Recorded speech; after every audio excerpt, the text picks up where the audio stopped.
Hey, I'm Jon Thelen. Today on Fish Ed, I'm joined by my friend Charli Nelson. We're up on the St. Louis River right outside of Duluth. And Charli called me and said, man, the fishing's hot up here. You better get here. And I'll tell you what, got a feeling it's going to be a pretty good day. And man, what more could you ask for? The weather's beautiful.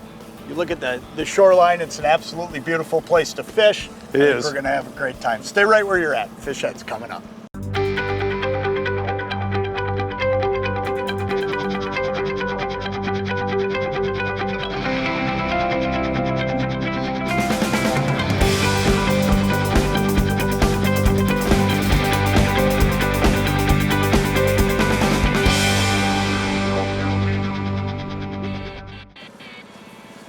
Tell you what, Charli, I've never fished the St. Louis River before, and Charli's been trying to get me up here for a couple of years, and I had no idea that right here in Duluth it's this beautiful on the river. This is awesome. I know, and it changes so much from, you know, we're about as far up as you can get, and you get more of the, I don't know, the woods, and but if you go all the way down to the harbor, you're around 1,000-foot ore boats, and there's city, and here you are, and the fishery here is fantastic. There's one. I think so. Yeah, that's a fish. Want to just grab this one, Charli? Bet. Go ahead and grab that. It's still on there?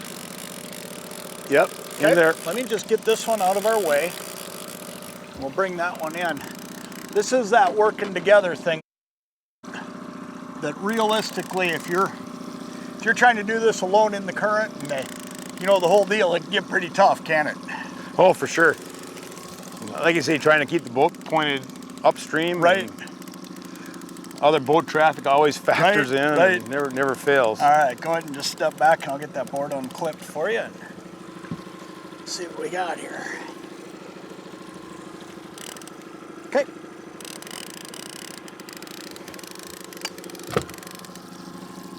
I like the way you did that. I don't, it's nice keeping that line tight. Yeah. So it gives the guy a chance to. Yeah, you know, when you're taking a board off, must be a smaller fish, huh? Or is he a decent one? Oh yeah, he's a smaller one. We'll just hoist him right in here, huh? Instead of getting tangled up in the net. Gotcha.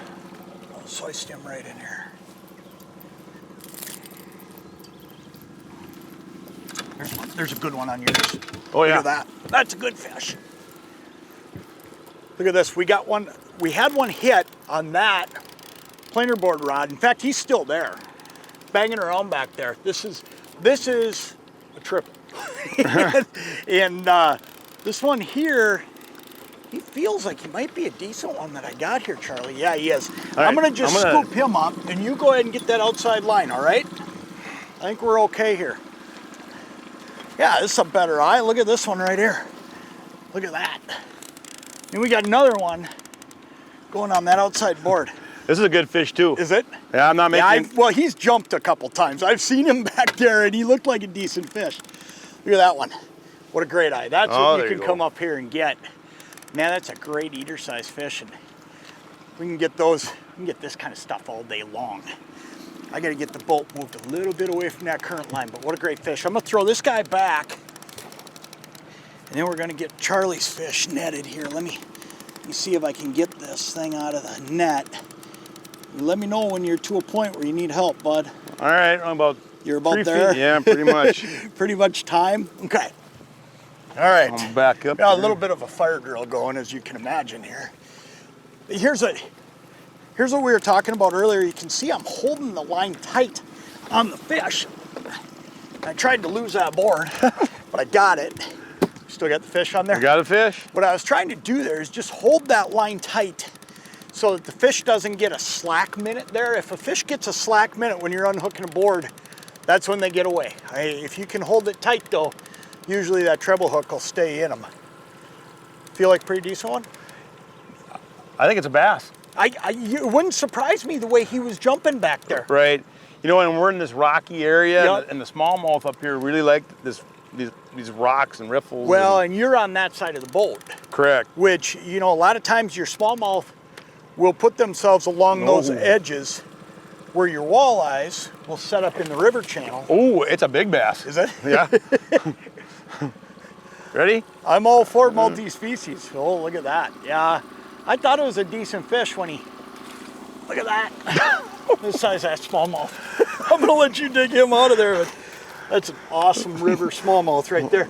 Look at this fire drill we got going on. We don't got a line in the water. they're all out of the water now.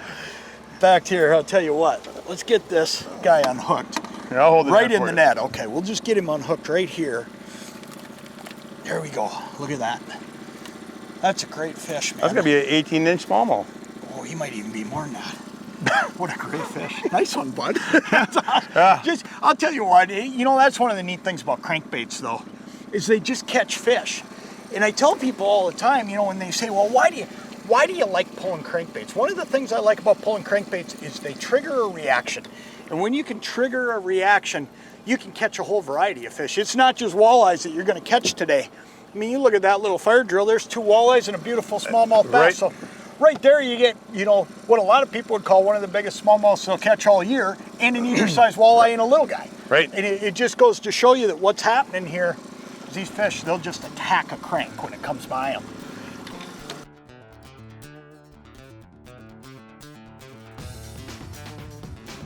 You got one. Oh, look at that. Yes? Yeah. That feels like a pretty good one. We'll see. I don't know. You know, it gets tough to tell. Feels like a good eye, though. Well, you get that current going. And Yeah. Right down the other side again. Oh, yeah, good eye. Look at that. That's a better one. Yep, that's a good fish. Let's get him to you. Perfect. Awesome. Let me flip this bail here. Oh, and you got a release. Look at that. Perfect. That's ideal. I'll tell you what we're going to do. I want to show you this fish, and then I want to show you the bait. Talk a little bit about the bait we're using, because I'll tell you what, I think it's one of the best baits there is when it comes to crankbaits.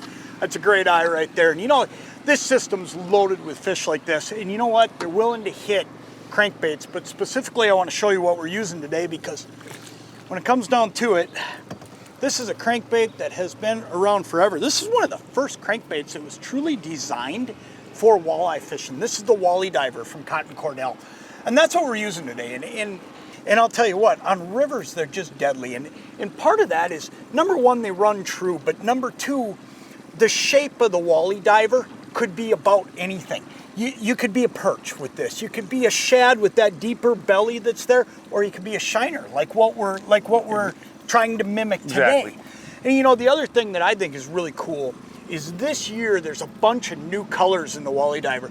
So you have the traditional old colors like the one Charlie's holding there. I mean, I've caught a lot of fish on that today. And now you got these bright new colors, and that's only going to help you catch more fish. And like I say, you got the old standbys.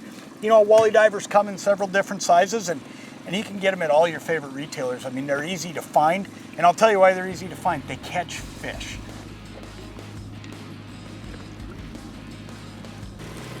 Oh, fish. Oh, yeah. Good one? Yeah. Okay, let me get this cleared out of the way for you.